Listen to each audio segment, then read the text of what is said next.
Counting is still on in 4 states of the United States, and the wait keeps getting longer on who's going to be the next president for the next 4 years in the U.S. The trends so far suggest Democratic presidential candidate Joe Biden is going to be the winner in all likelihood. Biden is just 6 electoral votes away from achieving the magic figure of 270. He's got 264. Republican candidate and incumbent president of the U.S., Donald Trump, has managed to fetch just 214 electoral votes so far. It's now a neck-and-neck race. Trump is leading Georgia by fewer than 3,500 votes. His lead is also shrinking in Pennsylvania. Biden is leading Nevada with a comfortable majority.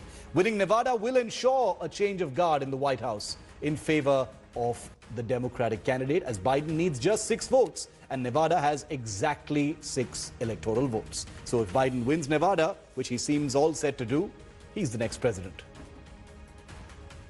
Democracy is sometimes messy. It sometimes requires a little patience as well. But that patience has been rewarded now for more than 240 years with a system of governance that's been the envy of the world. We have no doubt that when the count is finished, Senator Harris and I will be declared the winners. So I ask everyone to stay calm, all the people to stay calm. The process is working.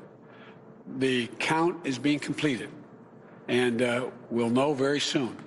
In Pennsylvania, Democrats have gone to the state Supreme Court to try and ban our election observers, and very strongly. Now, we won the case, but they're going forward. They don't want anybody in there. They don't want anybody watching them. Can't imagine why. There's absolutely no legitimate reason why they would not want to have people watching this process, because if it's straight, they should be proud of it. Instead, they're trying, obviously, to commit fraud.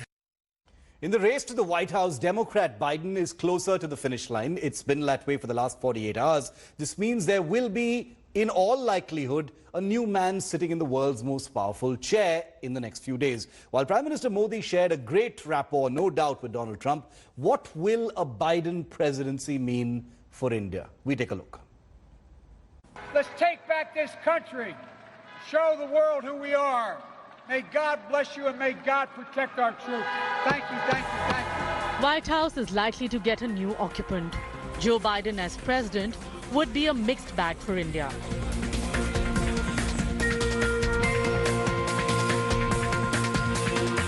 Unlike Republicans, Democrats have had a softer approach on trade tariffs and deals. Possibly, India and the United States would rewrite the trading terms, which may act in India's favor. The trade volume between India and the United States of America stood at $146 billion in the year 2019. There isn't a doubt that whoever comes to power in US would like to continue doing business with India.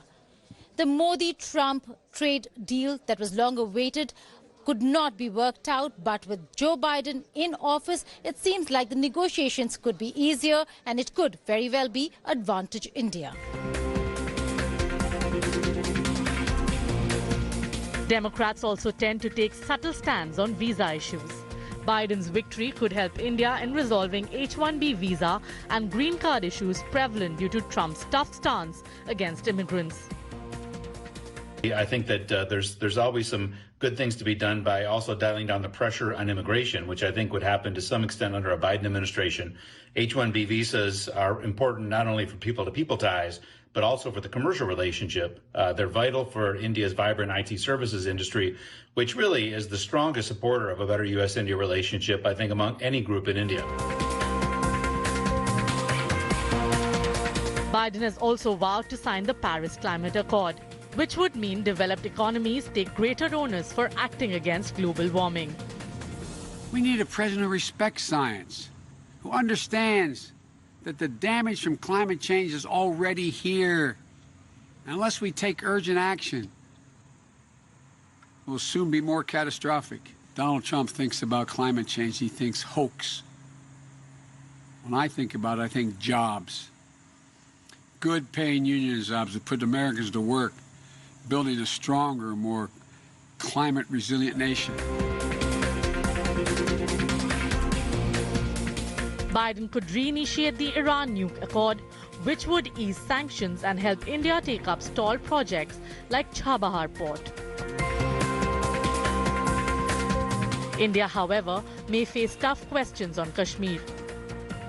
The VP candidate, Kamala Harris, has been critical of the Indian government's handling of the valley. Well, as to the first piece, it is about reminding people that they are not alone and that we are all watching.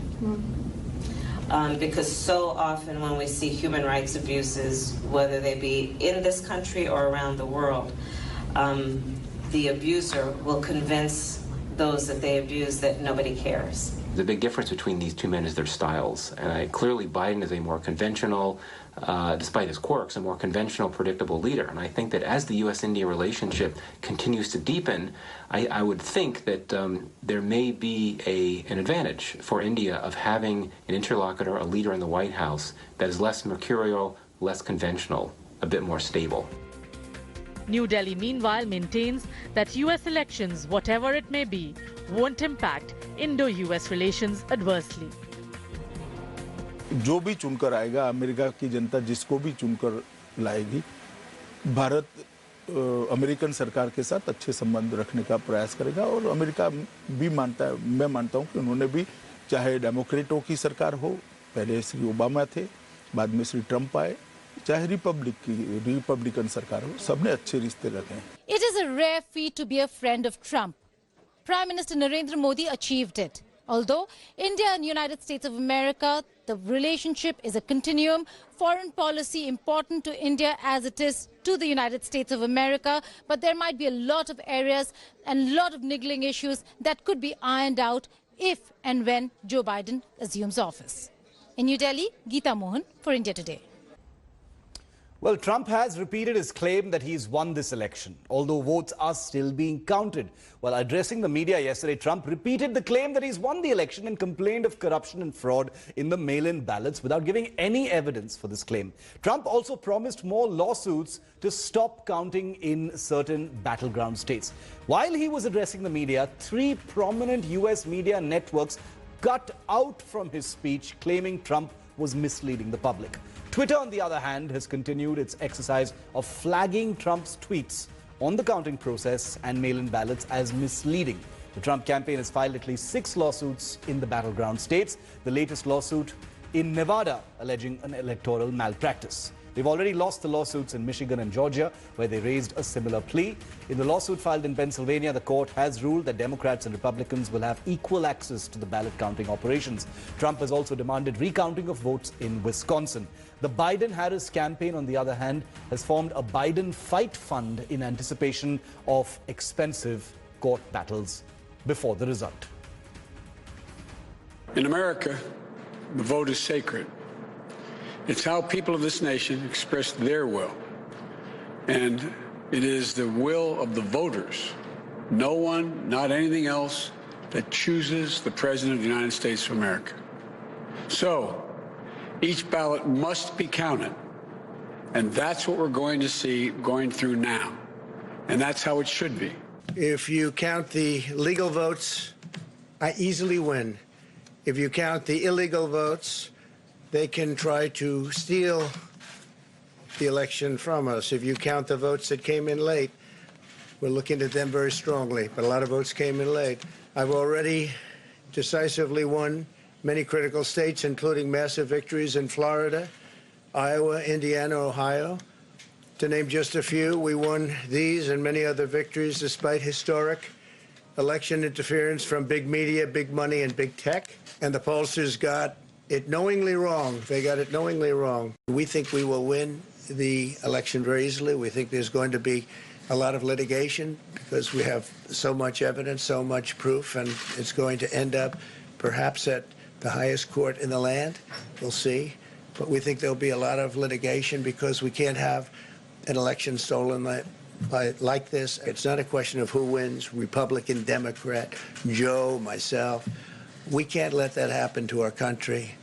We can't be disgraced by having something like this happen. Hi everyone, Preeti Chaudhary here. Hope you like this video. For latest news and analysis, like and subscribe to the India Today YouTube channel. And don't forget to press the bell icon to stay updated. Thank you for watching.